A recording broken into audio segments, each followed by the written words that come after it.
everybody, welcome to 2023 with Transported, and up the year with a look at Driffield now.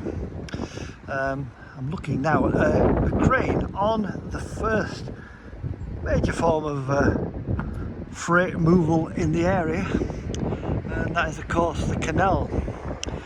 Beautifully restored at the moment. As I said, the little crane we just looked at, the warehouses are now all apartments, and therefore that makes sure that they're in good order. And over there is more apartments, but beautifully lettered up with its former owners. And just wander along here a little bit for the turning circle, Bradshaw and Sons Riverhead Mill over there.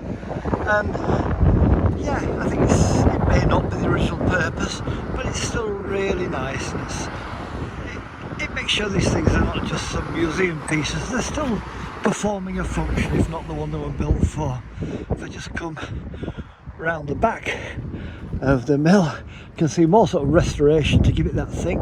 There's Mortimer's warehouse, seeds and peas and so forth written up over there. And at the moment, of course, the Driffield Canal is not open to navigation to this point. There's a little road bridge down the road here, which has been put into the canal close, obviously, putting a large concrete block across the navigation, and that will have to be at some point removed and a swing bridge put in. So till then, the canal is only navigable as far as North Frodingham, where you can do trips and things, but it's restored to the level of looking like an operational canal into Driffield. But that's not the main point we're here today. Today we're looking at the railways of Driffield. Now, Driffield today has an operative station, still running quite happily, and this station used to be a major rail hub, major rail junction. Now it's one of the more important stations on the Scarborough to Hull line, but just coming around the corner, but doesn't have the importance it once had when it had a network of lines coming from it. Now I'm heading towards the station now. It's typically the stations along this line, quite low level buildings with a nice facade on the town side of the station. I'm never quite certain with a station like this. I would say you would think that the line down to Hull would be classed as the up line, because that's heading towards London, and yet certainly at this station the main buildings are on the other side, but that may be simply because the town is on the other side quite directly. So up we come now to the side entrance of the station, onto platform 1, which is your Hull bound platform. Nicely kept gardens, lots of pleasant shrubs around the place. So I'm just coming around the corner, Northern Station of course. Here we go. Yes, lovely little garden. Somebody obviously takes care to make it look attractive for the passengers. And there's the notice for the Yorkshire Coast Heritage Rail Trail. Of course there is a supporters group, as we've said an awful lot. Here we are, Driffield in bloom. Yeah, looked after by Driffield in bloom. But yeah, the supporters of the Yorkshire Coast line are very good at promoting the railway and making sure everything's tickety-boo. Now, obviously on the day that I'm visiting, it's a strike day, so there's no trains, so I ain't going to get run over. I can see the RMT action Tuesday the 3rd to Saturday the 7th, but if I walk along the platform here, station is nice. The walls are white, there's dark blue paintwork and doors, and along here to the northern side of platform 2, that's the main platform, buildings are on that side. There's the base of a water tower. Finally has one of these as well, but they're interesting little artefact of days gone by. Now the other thing about Driffield, of course, which separates it from many of the stations on the line, is that it has the remnants of its old goods yard. It has a siding which is used by Network Rail, and it's not unusual to see maybe a tamping machine or similar in there. And there we go, just look at the one of the station benches and Driffield nicely on it. It contains lots of them. We've got some those little insect hotel type things as well. So you know, it's there's always people looking. There's a stop sign in the middle of the northbound platform. Whether that's because permanent way work is taken, I think it did actually. When I came on earlier, there was some permanent way stuff, because this week is the drivers are on strike there. But yes, the siding is just over there where you can stick in track lane materials and wagons. There's also a nice little plaque over there, well, a display board I suppose really, commemorating the station during wartime. It used to be rather like Beverley and Filey, a station with a big overall arching roof on it. Sorry about the wind if it's disturbing the microphone. This was removed. It could have happened at Filey, that was on the guards, but they stopped it there. Here they didn't, so still protection from the weather here at Driffield, in the form of sort of the umbrella canopies, if you will.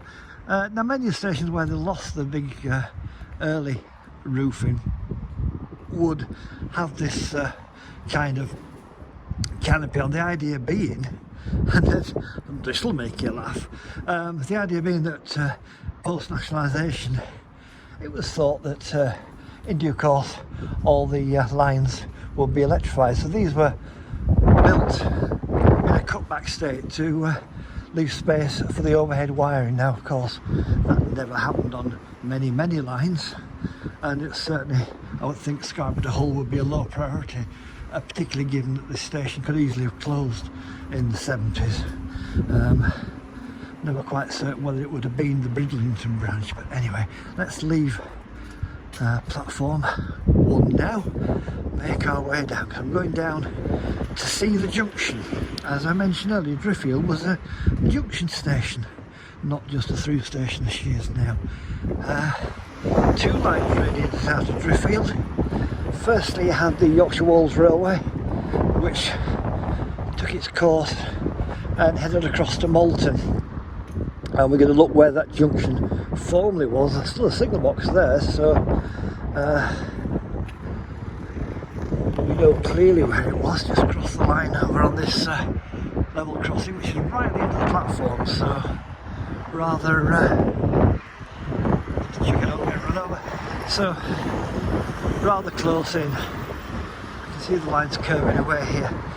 There was also a second route to Beverley that went down from here. Just going up the road now, you can hear the traffic chuntering past me. A second line which went down to Beverley in a shorter route than the current one, which is still open of course down to Beverley, stopping at a couple of minor villages on the way. So really, if you're going to cut back the railway, it made some degree of sense, but there were some fairly large stations on that line, but really probably not enough to justify having an alternative route. Right, I'm going past now. There's a building here which I suspect might have been railway at one point. Again, it's now flats. Swiss Cottage, it says. And I think it's probably newer, but I'm sure that some of this area was railway. I don't know why it's called Swiss Cottage, because it has a vague hint of Swiss chalet design about it. But right, I'm coming around the corner now, coming off the main road and turning down Skern Road, and here we go, because this takes us down to the next level crossing. Driffield signal box is down here now. barrier crossings, of course, rather than gates. Would have been gates at one time, and the fairly modern styly boxes that this line tends to have. No, just let this large wagon go past. A little grain, I think. Yeah, no wooden top, completely made of brick. And I'm going to cross the line before we have a quick look over there. That's it. Oh. So, apart from hacking my heel off, just across here now, the sun's a bit low, so we might have some degree of problem.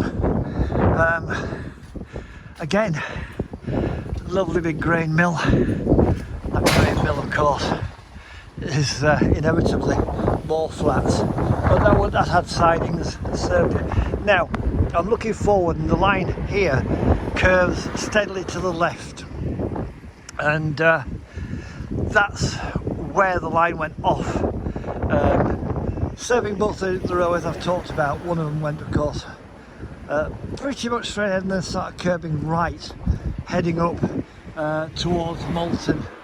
A very early closure. By the 1950s, early 50s, it was gone. However, having said that, the Yorkshire Wolds Railway, who we've spoken to and done featured on in the past, it's steadily starting its move from its base at Fimber and Sledmere. They're steadily working their way to get into the village of Wetwang. Once they've done that, they've got something of a tourist trade to work with, and from there they intend, over the years, and it will be years rather than the short term, the line will come back in. Now, unfortunately, between this junction here and where the line came into Driffield is now Driffield Showfield, which is a very popular and well used facility for the area. And basically they will have a station called something like Driffield Showfield. They're not settled on a name yet, but it will stop. It's going to be about a mile outside of Driffield town centre, but nonetheless it will mean that they go from somewhere to somewhere, and it will be easy to park, of course, out there. Right, let's just look at this signal box from the front. 3 windows. You can tell that it's not the signal boxes of old. The windows have been replaced with UPVC, and downstairs still has some little arched mullionedy type windows, so that's quite nice. But it's nice to see a signal box, as you know, many of them have gone over the years. And let's retrace my steps now, because here we go. That's it, across the level crossing. And we're over. And I say that the box, I think, is switched out due to the strike action, hence the stop signs, I think, because there's no signalling should anything attempt to move on the line, which is basically unlikely, but it may be. There we are, we're across there now.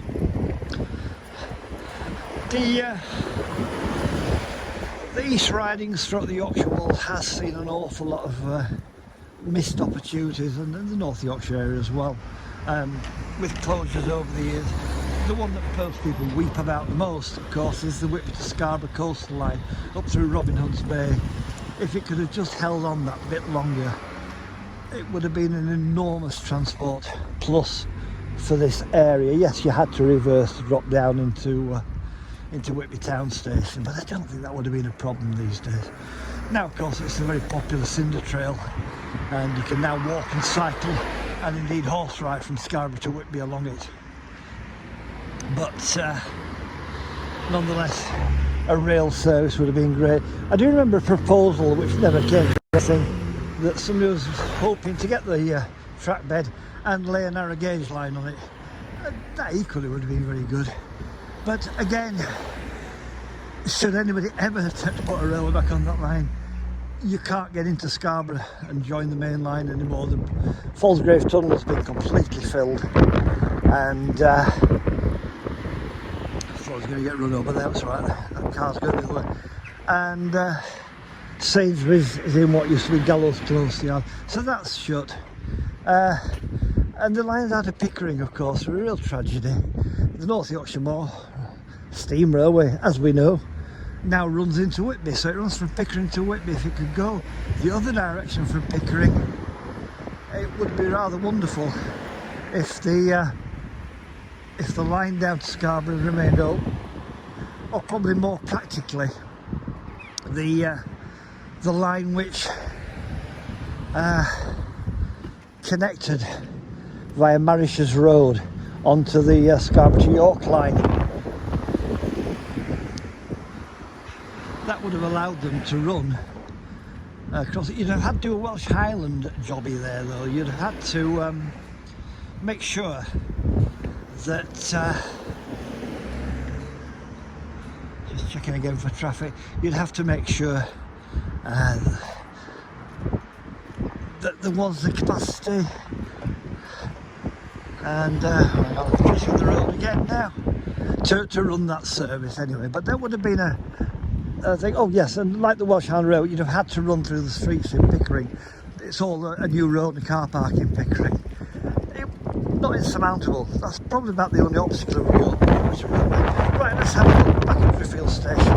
Let's have a look at the northbound platform to Scarborough. This is where the main buildings are.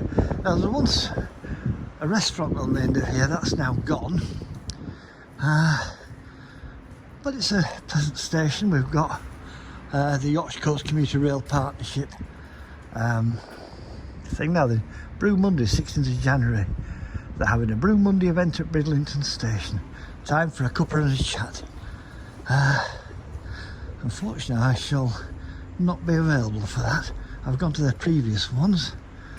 The Northern ticket machine there. Still some remnants of the old days. There's a little weighing machine here, obviously well out of use, but still there to be looked at, and Porter's two-wheel barrow there. Still a staff station in terms of buying a ticket. Obviously not today, but normally you can buy a ticket here. Nice little clock up there, telling us all the time. It's not the right time, but you know, the thought's there. It's not really 10 to 8, either in the morning or in the evening. Bicycle racks, change your bike up. Various doors to things. The toilet facilities are available on board all our trains, but there are no public toilets here, which I always think is a sad thing, and I don't understand why. It's another cost to police them and make sure people don't do scurrilous things and so forth, but nonetheless. Past this bay window at the end. Again, I'm not sure what's going on in there these days, but hey, well, it might be a private house. Oh, it is. Oh, who wouldn't want to live there? Yeah, probably a lot of people, but I would. Now then, let's have a look at this this little display area. Past another seat with Driffield on. Let's not forget our fallen heroes who left this station never to return. 1914, 1918. Yorkshire Coast Commuter Rail Partnership and Driffield Town Council. And two large photographs of many young men in military uniform who probably never return to Driffield again. And you can actually see in these things, firstly the iron topping of the water tower, and also the overall roof that once existed here. It's a sad thing. War is a sad thing. Footbridge a little further up, and yet another level crossing. So there's actually 3 level crossings in a very short space of time. So there we are, the first trip out of 2023, where we have a good old look at the former junction of Driffield in the Yorkshire Wolds.